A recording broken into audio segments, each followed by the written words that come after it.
Forgive me, it sounds cocky.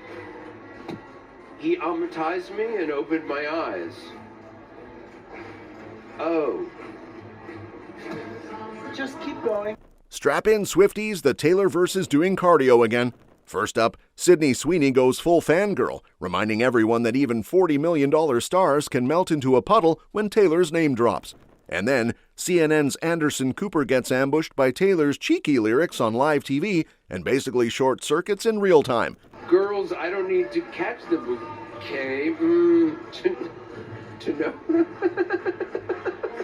Next, Taylor reflects on the industry's age obsession, only to flex at 36 with a tour-and-docuseries era that's louder than ever. The idea that an artist had, in my case, the privilege of developing to the point where you're in your 30s and you do know yourself a bit more, and then you were able to make the thing that they'll know you for. And finally, the ultimate plot twist, Eras Tour choreographer Mandy Moore meets actress Mandy Moore, and confusion officially retires all before your coffee even thinks about brewing. Literally 4 a.m. at LAX at the American Lounge one morning, I look over and I'm like, that's Mandy Moore.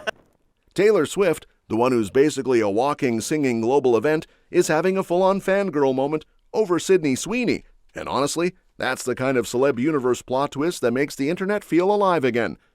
Insiders say Sweeney, who's now firmly in her I'm a $40 million powerhouse and I still get starstruck era, has been openly gushing about Taylor's impact lately, not in a casual love her music way, but in that I've been personally emotionally adopted by this woman's discography way.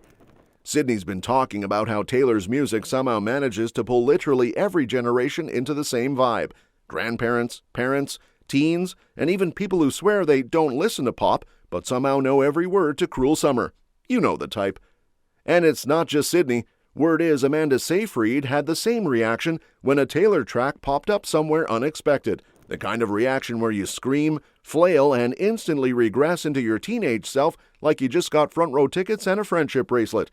She reportedly said that's the magic trick Taylor pulls. Her songs show up, and suddenly grown adults are acting like it's 2012 and they've just discovered heartbreak has a soundtrack. Meanwhile, director Paul Feig had his own mini panic attack while trying to use a Taylor song for a project, because apparently getting a Swift track cleared is like trying to get into an exclusive club where the bouncer is also a poet and a billionaire. He allegedly wasn't convinced it would happen because Taylor doesn't exactly hand out song approvals like free samples at Costco, but when it got approved, Feig and team were basically in shock, like they'd just won the music licensing lottery. But while Taylor songs keep sneaking into every corner of pop culture like glitter you can't vacuum up, they also apparently have the power to turn serious news anchors into blushing middle schoolers in real time. So here's what's going on. Anderson Cooper, yes, the Anderson Cooper who usually delivers breaking news with the facial expression of a man who's seen too much, ended up getting absolutely wrecked by a Taylor Swift lyric during CNN's New Year's Eve live broadcast. The moment hits like a meteor because everything is normal for exactly 2 seconds. The lights, the crowd energy, Andy Cohen looking like he's ready to stir chaos for sport, and then suddenly Cooper is forced to do what can only be described as a dramatic reading of a Taylor Swift song called Wood from her latest album, The Life of a Showgirl. Girls, I don't need to catch the bouquet to know. And sources claim this isn't your typical sad girl autumn leaves Taylor vibe. It's more like, oh, this is about that Taylor vibe. Apparently the lyrics Cooper starts reading are so wildly suggestive that you can practically hear every producer backstage whispering, "This was a mistake, this was a mistake." The track is said to include some pretty obvious references to Travis Kelce's Anatomy, because of course it does. Taylor really said, "I'm engaged and I'm writing like it's my personal diary." But the real magic is watching Cooper's brain try to process what his mouth is saying. He's pausing like a man who just opened a fortune cookie and got a lawsuit instead of a message. As he begins reading, you can see him trying to keep that calm journalist composure, but it's basically like watching someone attempt to hold in a sneeze in church. The tension is unbearable and you know it's not going to end well. Andy Cohen, who lives for this kind of television mess, is right there beside him, basically radiating "I will not save you" energy. Cooper reportedly starts with lines about forgiveness and sounding cocky, and at first he's trying to play it straight. He's looking down at the lyrics like, this is fine, this is journalism, I'm an adult. But the second he realizes the direction these lyrics are going, he gets visibly shy, like his soul briefly left his body to call HR. Forgive me, it sounds cocky. He hypnotized me and opened my eyes. Then Andy Cohen nudges him along, urging him to keep reading, because Andy Cohen is basically chaos in a well-tailored suit, and that's his entire brand. Oh. Just keep going. Cooper continues, and this is where it gets spicy. The next lines go full metaphor mode, referencing a redwood tree and a key that opens certain things. And at that point, sources say Cooper is no longer reading, he's surviving. He's blinking a little too much, his voice gets shaky, his face is giving this "I did not go to Vanderbilt for this." Meanwhile, Andy Cohen is standing there smiling like the devil on your shoulder, trying not to crack up but clearly enjoying every second of Cooper's discomfort. Redwood tree, it ain't hard to see. His love was the key that opened my thighs. Girls, I don't need to catch the bouquet. The moment tips into viral territory when Cooper hits another line and just loses it. He makes it a bit further, but then the lyrics basically start yelling, "This is not PG-13, and Cooper breaks into uncontrollable giggles. Not cute, polite chuckles either, the real kind. The kind that happen when you're trapped in a situation and laughter is your only escape route. The broadcast turns into one of those moments where everyone watching is like, "Oh my God, he's malfunctioning."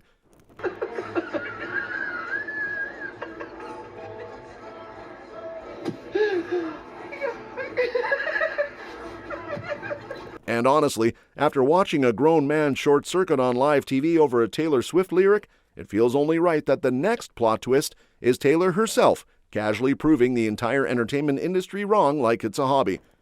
So here we are in 2026, and Taylor Swift is 36, bigger than ever, and basically running pop culture like she owns the lease. Her whole woman in pop get tossed aside in their 30s fear aged about as well as a flip phone, because instead of fading out, she's multiplying. Sources point to her new Disney Plus docuseries The End of an Era, where she looks back at the Eras Tour like it's the kind of thing you do once in a lifetime, and then spend the rest of your life trying to explain to future generations who weren't there. Apparently, the tour hit 21 countries, pulled in over $2 billion, and lasted 2 years, which is basically an Olympic event at that point. The stamina alone deserves a medal and an ice bath. In the final episode, Taylor gets real about how insane the whole thing is. She describes the Eras Tour as one of the most important things she's ever done. This tour wasn't just a concert, it was a 3-hour emotional workout where people cried, screamed, and healed childhood wounds under stadium lights. Tour will live on as probably the pinnacle, foremost important thing that I've done. She also reportedly talks about how she's actually glad it happened in her 30s, because by then, she's had the time to grow into herself. Translation? She's not just winging it anymore, she's operating with fully upgraded software. I get very depressed about pop culture's obsession with youth culture, and we designate extremely young people to be the ones who have to tell us where culture is going. And then the idea that an artist had, in my case, the privilege of developing to the point where you're in your 30s and you do know yourself a bit more, and then you were able to make the thing that they'll know you for. And this hits especially hard because sources remind everyone that back in her late 20s, Taylor was stressing. Like the clock is ticking and pop culture wants me replaced by a shiny new 19-year-old. In her 2019 documentary Miss Americana, she had talked about how the entertainment world treats women like they have an expiration date, like they're milk, not musicians. She essentially felt like 35 was her ceiling, like at 35 the industry would pat her on the head and say, "Okay, Grandma, time to go knit." Meanwhile, men in music can hit 60 and still be called legendary, even if they can't find the stage without glasses. But Taylor didn't just survive that deadline, she straight up turned it into a punchline. She's basically the walking example of why that whole discarded in your 30s thing is nonsense. Because instead of running out of opportunities, she created a whole system. She helped popularize the idea of albums being eras where each project becomes its own universe. The music, the outfits, the visuals, the mood, the alter ego, all of it. And she didn't stop after Lover. She kept switching lanes with Folklore, Midnights, and the Tortured Poets Department, like she's playing musical chairs but never losing. And while Taylor is casually rewriting the pop star expiration date like it's a draft Google Doc, her orbit keeps producing these hilarious little side quests that feel like the universe is writing sitcom episodes for fun. Case in point, Mandy Moore meeting Mandy Moore. Yes, you heard that right. Taylor Swift's Eras Tour choreographer Mandy Moore finally came face-to-face with the Mandy Moore, actress, singer, certified early 2000s icon, and the woman who has probably been accidentally CC'd on choreo emails for 2 decades. And apparently this wasn't some glamorous champagne backstage at an award show kind of meeting either. Their long-awaited encounter happened at the most unholy hour possible, 4 a.m. at LAX, in an American Airlines lounge where everyone looks like they've been through something and the only vibe is exhaustion and questionable airport muffins. Literally 4 a.m. at LAX at the American Lounge one morning, I look over and I'm like, that's Mandy Moore.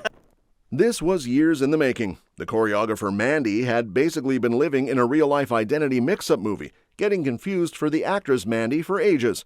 They'd almost crossed paths a million times, on red carpets, in Hollywood circles, and even back in the day when the choreographer was working on that '70s show while the actress was dating Wilmer Valderrama.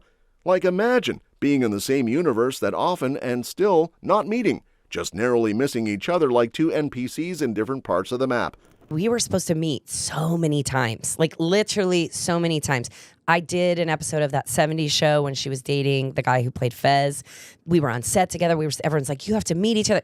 I got called to set. We could have never met. They even tried to plan lunch once, but it allegedly fell apart right before the pandemic shut everything down because, of course, the universe would cock-block the Mandy to Mandy meetup. It's basically comedic timing at this point. We were supposed to have a lunch together. COVID hit, didn't happen. Red carpets, we're supposed to meet, never meet. That's all for this video, folks. We'll see you next time.